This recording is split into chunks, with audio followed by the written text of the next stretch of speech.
لله وكفى والصلاة والسلام على من لا نبي بعده أما بعد فأعوذ بالله من الشيطان الرجيم بسم الله الرحمن الرحيم والذين كذبوا بآياتنا سنستدرجهم من حيث لا يعلمون وأملي لهم إن كيدي متين صدق الله العظيم.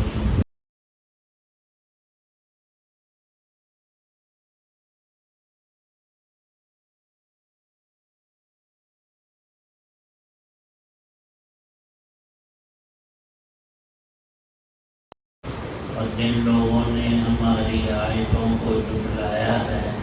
انہیں ہم اس طرح دھیرے دھیرے پکڑ میں لیں گے کہ انہیں پتہ بھی نہیں چلے گا، اور میں ان کو ڈھیل دیتا ہوں۔ یقین جانو کہ میری خفیہ تدبیر بڑی مضبوط ہے۔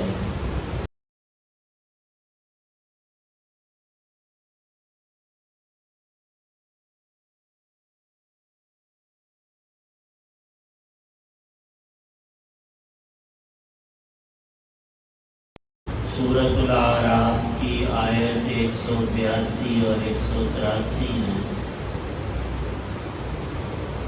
اللہ تعالی شانہ نے پچھلی آیت میں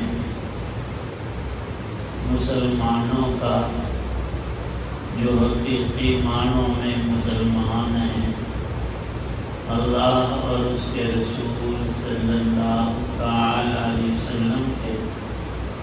تابع فرمان ہیں، حق و انصاف کو اپنا کر فیصلہ بھی ہمیشہ حق کا کرتے ہیں، ان کو امت یہدون بالحق ارشاد فرمایا، اور وبہ یعدلون، مسلمان ہو اور انصاف نہ کرے تو یہ اس کے اسلام کی کمزوری ہے۔ اسے چاہیے کہ ہر حال میں حق اور انصاف کو اپنائے اور اسے ہی لاگو کرے۔ اور جب من حیث القوم مسلمانوں میں یہ اوصاف رہے تو اللہ نے ہر طور سے ان کو غلبہ، عزت، نعمتیں، برکتیں اور ان کے ساتھ جو نصرت کا وعدہ تھا اپنی مدد کے ذریعے ان کو غالب رکھا۔ اور جب ہم مسلمانوں میں یہ خوبیاں، یہ اسلام، ایمان کے حقائق کمزور پڑ گئے تو پھر ادبار اور زوال آیا، یہاں تک کہ غیر مسلم وہ غالب آ گئے اور اہل اسلام اپنی ذاتی کمزوریوں کی وجہ سے مغلوب ہوئے۔ یہ جو ابھی 2 آیات مبارکہ تلاوت ہوئی ہیں،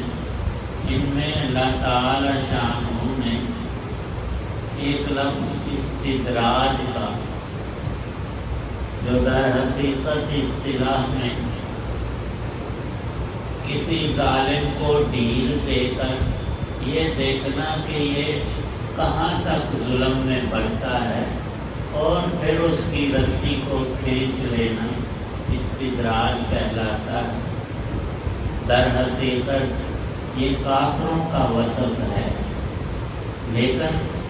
اگر ان جیسا معاملہ مسلمان ہو کر کوئی کرے تو پھر یہ اس پر بھی لاگو ہوتا ہے۔ جیسے فرعون کا لکھا ہے کہ اس کی بڑی لمبی حکومت تھی اور اللہ نے اس کو ایسی ڈھیل دے رکھی تھی، بڑے بڑے ظلم، بنی اسرائیل کے پیدا ہوتے ہی معصوم بچوں کا قتل، اور پھر اس کے باوجود اس کی حکومت مصر میں قائم ہے اور وہ موج اور بہار اور میلہ کر رہا ہے۔ یہاں تک لکھا ہے کہ اسے ایک لمبے زمانے تک کبھی سر میں درد بھی نہیں ہوا، تو بظاہر یوں لگتا ہے کہ رب اس پر بڑا خوش ہے، حالانکہ اللہ پاک کا ارشاد ہے کہ یہ میرا دشمن ہے، میں نے اسے ڈھیل دے رکھی ہے، اور جب رسی کھینچوں گا تو پھر اس کو ہوش آئے گی، لیکن وہ فائدہ نہیں دے گی۔ ایسا ہی ہوا، بلاخر کلزم میں ڈوبا، اکیلا نہیں، اس کے ساتھ لکھا ہے کہ کئی لاکھ کی فوج تھی تو بنی اسرائیل کو پکڑ کر عذاب دینا چاہتے تھے کہ ہم نے ان کا دیا پانچا کر دینا، ایک بوٹی ان کی، یہ ہماری حکومت سے بھاگ کر راتوں رات جاتے کہاں ہیں۔ تو اللہ تعالیٰ ارشاد فرماتے ہیں کہ کوئی بھی انسان جو رب کا نافرمان ہے، اس کا رزق کھاتا ہے، اس نے زندگی دی، اس سے باہر لوٹتا ہے، اور دنیا کی نعمتیں پا کر بھی شکر کی طرف نہیں، کفر کی طرف جاتا ہے، تو یہ مطلب نہیں کہ رب کو پتہ ہی کوئی اس کا، بلکہ اصل یہ ہے کہ یہ اس کے حق میں استدراج اور ڈھیل ہے۔ اور اس کی مثال یوں بنتی ہے کہ ایک شخص کا ایک بیل ہے ٹکا، اس نے اسے نتھ ڈالی ہوئی، اب حویلی اس کی بہت بڑی، کہیں چارہ پڑا ہوا ہے، کہیں پانی کا انتظام ہے، کہیں جانوروں کی کچھ غذا پڑی ہوئی ہے، اور اس بیل کی اس مالک نے لمبی رسی سیدھی کر رکھی، کبھی ادھر منہ مارتا ہے، کبھی اس کو نیچے کاٹتا ہے، کبھی ادھر جاتا ہے، اور پھر وہ اچانک مالک جو ہے نا اس کی وہ رسی زبردست کر کے کھینچتا ہے، اور اس کے ناک میں جو نکیل پڑی ہوئی ہے وہ جب اس کو جھٹکا لگتا ہے تب اس کو ہوش آتا ہو یہ میرے ساتھ کیا ہوا۔ بندے کو بھی اللہ پاک فوری سزا نہیں دیتے جب وہ ظلم کرتا ہے اپنی جان پر، کہ نیکی کا نام نہیں، اور دن رات گناہوں میں، مظالم میں، دوسرے لوگوں پر زیادتی میں، اس یتیم کا مال چھینا، اس بیوہ کو ذلیل کیا، اس کے مکان اور دکان پر قبضہ کیا، اور ہم سارے، ہماری آنکھیں کھلی تو بڑا ظالم ہے، اس کے سامنے کچھ نہیں کہتے، لیکن پیچھے اس کے سب لوگوں کو پتہ ہے کہ یہ بڑا ہی ظالم ہے، اور دل میں آتا ہے کہ اس کی پکڑ کوئی نہیں۔ تو اللہ پاک فرماتے ہیں یہ استدراج ہوتا ہے، اللہ بندوں کی طرف فوری رد عمل نہیں لیتا، بلکہ اللہ کی ذات بہت بڑی ہے، وہ بندے سے چاہتی شاید یہ سمجھ جائے، باز آ جائے اور توبہ کر لے، لیکن وہ ادھر آتا نہیں، گناہوں میں بڑھتا ہی جاتا ہے، تو بالآخر رب اس کی رسی جب کھینچتا ہے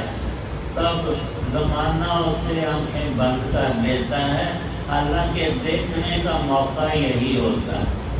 کہ کوئی مرا کس طور سے ہے۔ یہ جو چیزیں دنیا کی ناجائز اور حرام اور ظلم کے ذریعے جمع کر کے اور اپنے آپ کو بہت بڑا انسان سمجھ کر موت کی آغوش میں گیا، کبھی تو دنیا ہی میں اللہ اسے رسوا کر کے دکھاتے ہیں کہ تیرا مال، تیرا عہدہ، تیرا جتھا، تیری طاقت کسی کام کا نہیں۔ جب رب کسی کو رسوا کرے تو کوئی اسے بچانے والا نہیں ہوتا۔ اور آخرت کا عذاب تو اللہ پاک فرماتے وَأُمْلِي لَهُمْ إِنَّ كَيْدِي مَتِينٌ، اللہ کی تدبیر کے آگے اور اس کی حکمت اور قدرت کے آگے ساری ہی چیزیں ہیج در ہیج ہیں، ایک تنکے کی حیثیت نہیں رکھتی۔ تو اللہ تعالی شان ہو اگر نعمتیں بندے کو دے اور تندرستی، کھانے پینے کی چیزیں، عہدہ، عزت، ترقی، یہ چیزیں ملیں تو یہ سب شکر کے لیے دی ہیں کہ بندہ میرا شکر ادا کرے اور اللہ کی حکم کی پابندی دوسروں سے زیادہ کرے، اس کو نعمتوں کی فراوانی عطا ہوئی ہے۔ اگر ایسا نہیں کرتا تو پھر اسے انتظار کرنا چاہیے رب کی اس قید کا اور خفیہ تدبیر کا جو اس پر لاگو ہو کر رہے گی۔ قرآن پاک میں چند مثالیں ایسی مشہور آئی ہیں، ان میں ایک بہت اہم نام جو ابھی ہم لے رہے تھے فرعون کا، اس کا قرآن میں اللہ نے ذکر کیا۔ وہ جادوگروں والے معاملے میں اس نے دھمکی دی کہ ہم تو سمجھتے تھے کہ تم موسیٰ کا مقابلہ کر کے وہ بھی جادوگر تم اسے زیر کر لو گے، تم الٹا ہی کہتے ہو کہ موسیٰ پیغمبر ہیں اور اللہ کے نبی ہیں اور ہم ایمان لاتے ہیں سچے رب پر، تو میرا رب ہونا کدھر گیا؟ تمہیں پتہ نہیں میں کون ہوں؟ میں تمہارے ہاتھ اور پاؤں کاٹوں گا، ایک ہاتھ کاٹوں گا، دوسرا پاؤں کاٹوں گا، تمہیں لنگڑا اور لنجا کر کے پھر چھوڑوں گا نہیں، کھجور کے تنوں کے ساتھ باندھ کر تڑپا کر ماروں گا۔ انہوں نے کہا کہ اس سے آگے تو کر بھی کیا سکتا ہے؟ انسان کی سب سے آخر میں موت ہی تو ہوتی ہے، لیکن رب ہمارا گناہ بخش دے، ہم توبہ کرتے ہیں۔ جادو کفر تھا، ہمیں پتہ نہیں تھا، اللہ کے پیغمبر نے بتایا تو ہم تو سچی توبہ کر چکے۔ تو اسے جو ہوتا ہے تو کر لے، ہم ایمان کو کسی حال میں چھوڑیں گے نہیں، اور حقیقی ایمان وہی ہوتا ہے حدیث پاک میں موجود ہے، جب انسان کے دل اور اندر روح میں ایمان اتر جاتا ہے تو پھر اس کو کوئی دنیا کی طاقت اور انسان اور ظالم اور جابر اس کے دل سے نکال نہیں سکتا۔ یہ ایمان ہم سب کو حاصل ہو، اس کے لیے یہ نیک اعمال ہیں، نماز ہے، تلاوت ہے، اللہ کا ذکر ہے، جتنے بھی نیک اعمال ہیں ایمان کو مضبوط کرتے ہیں، اور جتنے گناہ کے کام ہیں ان سے ایمان کو زور پڑتا ہے۔ اور اس حقیقت کو رسول پاک صلی اللہ علیہ وسلم نے اپنی احادیث میں اور قرآن پاک کی بہت سی آیات میں بھی یہ ذکر آیا کہ کبھی انسان کا ایمان بڑا ہی مضبوط اور شاندار اور پکا ہوتا ہے، وہ تب جب نیکی میں لگے، گناہ کے کام کرنے سے ایمان کمزور ہو جاتا ہے، اور کبھی ایسا نہیں ہو کر کہ خدا نخواستہ ختم ہی ہو جاتا ہے۔ انسان دنیا کے کسی لالچ میں اور کسی نفس کی خواہش کے پیچھے لگ کر مرتد ہو جاتا، ایمان کو وہ وقت ہی نہیں دیتا، وہ کہتا ہے کہ میں مرزائی ہو جاؤں گا تو اتنی دولت اور فلاں چیزیں مجھے ملیں گی۔ اس بات سے ہمیشہ قائم رہنا ہر مسلمان کا وظیفہ ہے۔ اللہ پاک صحیح سمجھ عمل کی توفیق دے۔